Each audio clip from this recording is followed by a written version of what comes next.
compatriotes, mes très chères mamans, très très belles.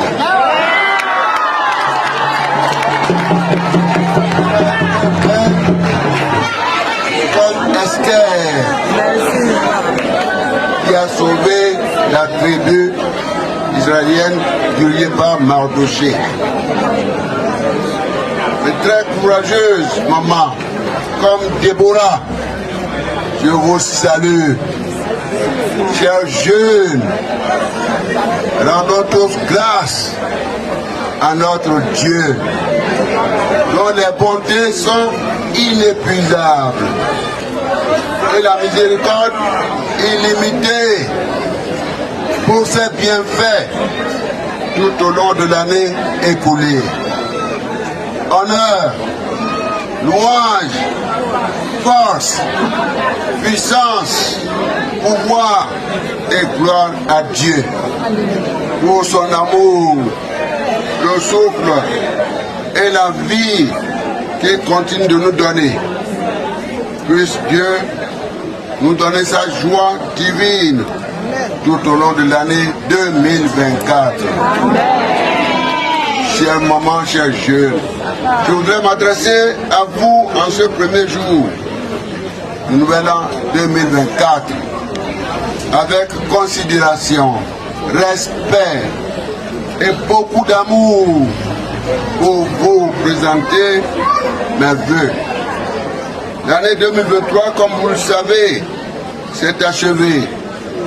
Et c'est achevé, et cette année aura été des plus éprouvantes pour le peuple béninois.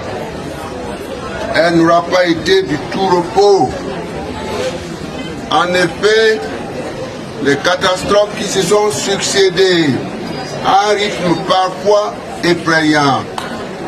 Incendie par ici, accident mortel de masse par là. À cette situation déprimante vient s'ajouter une gouvernance qui ne fait pas preuve ni de compassion, ni d'empathie envers les populations déjà en proie à des difficultés quotidiennes de subsistance. Une gouvernance portée par la propension à des exclusions, des tripatouillages et des modifications opportunistes par la ruse et la rage de notre loi fondamentale et de nos lois, mettant ainsi en cause notre démocratie et notre vivre ensemble. Une gouvernance émaillée par des conflits d'intérêts et de grande corruption au profit d'un clan. Une gouvernance de ruse et de rage, de tromperie, véhiculant la culture de la soumission par le mammon, la violence et le rejet de la contradiction. La jeunesse et les producteurs agricoles se trouvent déboussolés par ce tableau sombre et semblent céder à la fatalité, cherchant à survivre vaille que vaille par leurs propres moyens. Je voudrais compter sur vous pour que le soja, les noix de cajou ne traversent plus nos frontières terrestres pour aller dans les pays voisins. Quand ce sont les produits de cru, les légumes, les fruits, les céréales, il n'y a pas de problème. Parce que le riz, le maïs, les tubercules, les fruits, les mangues, l'ananas, tout ce qui est de la culture maraîchère, c'est des choses que nous consommons directement, pas considérées comme des matières premières agricoles. Le riz se consomme dès lors qu'on enlève, ce n'est plus du paddy, le riz paddy encore, c'est entre les deux. Mais le riz, une fois que c'est décortiqué complètement, ça se consomme. Le maïs, c'est pareil. On peut bouillir le maïs directement et le manger, on peut le craser et le manger. L'ananas se mange directement en fruit. Les mangues, on peut les transformer en jus ou les sécher, mais on peut aussi les consommer comme ça. Donc ces produits-là sont faits pour être commercialisés pour une bonne part directement en l'état. Et dans la CEDEAO, ces produits doivent circuler librement. Mais il n'y a pas de raison, chers amis, que le soja circule librement, brut. Nous ne violons aucune disposition particulière de la CEDEAO en disant que la matière première agricole, qu'est par exemple le coton, la matière première agricole, qu'est le soja, la matière première agricole, qu'est le noix de cajou, on doit le manger comme ça. Il faut au moins le griller d'abord. Donc ces matières premières, et puis en dehors de ça, les plus gros consommateurs de ces produits ne sont pas dans la CEDEAO. 99%. C'est l'occasion pour moi, mes chers mamans, de déclarer en face de vous et très solennellement à la face du monde et de l'opinion nationale, au nom de notre peuple et de notre Dieu, qui n'aura jamais ni troisième mandat.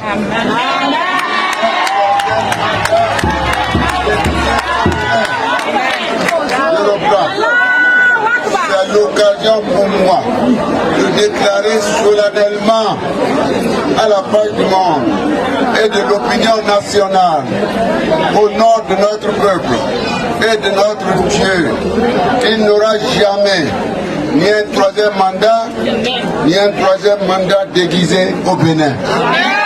La ruse et la rage ne réussiront pas.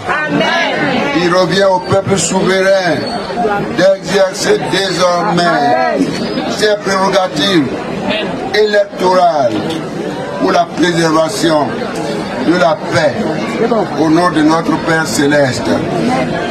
Mes chers compatriotes, nous sommes un peuple de croyants. Dieu, l'Éternel, Allah, ne peut rester sourd au gémissement du peuple. Sa main n'est pas courte pour nous venir en aide. Nous sommes un peuple de foi, d'espoir et d'espérance, mes chers mamans. Nous devrons, tel l'aigle, déployer nos ailes et aller de l'avant en termes de paix, de développement, de dialogue, de concorde nationale et d'un meilleur vivre ensemble, tel Dieu, tel que nous sommes en cette nouvelle saison, ce nouveau commencement. À notre jeunesse, j'ai dit confiance, au maître du temps et de l'espace, qui la rassure. Il donne la force à qui est fatigué et il augmente la vigueur de celui qui est épuisé. Dans cette perspective, mes chers mamans, l'année 2024 sera l'année de restauration.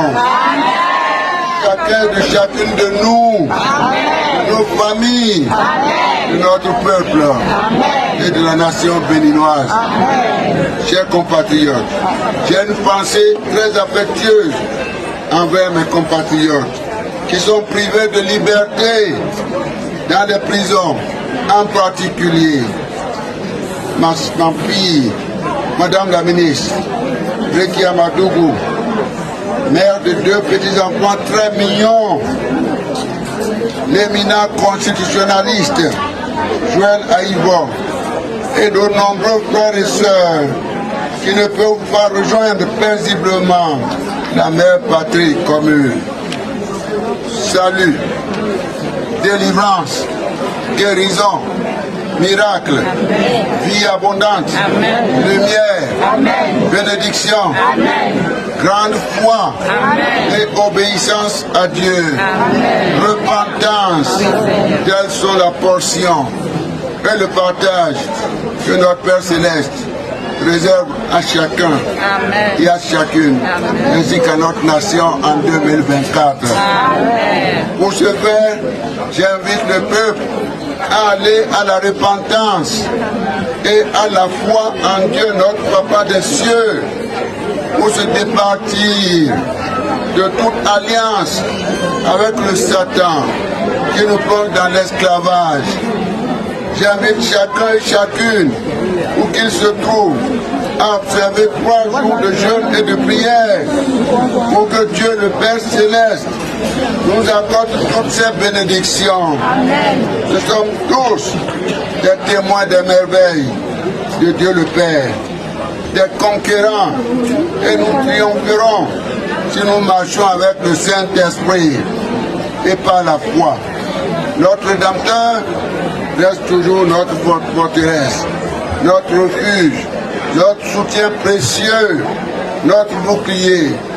Et Dieu nous délivrera de l'esprit de timidité et de peur pour afficher l'audace et la force et crier à bas Père pour une paix durable à notre patrie commune. Encore une fois, bonne et heureuse année à tous et à toutes. Une nouvelle saison et un nouveau commencement dans la foi. Le Saint-Esprit, la vie et l'amour.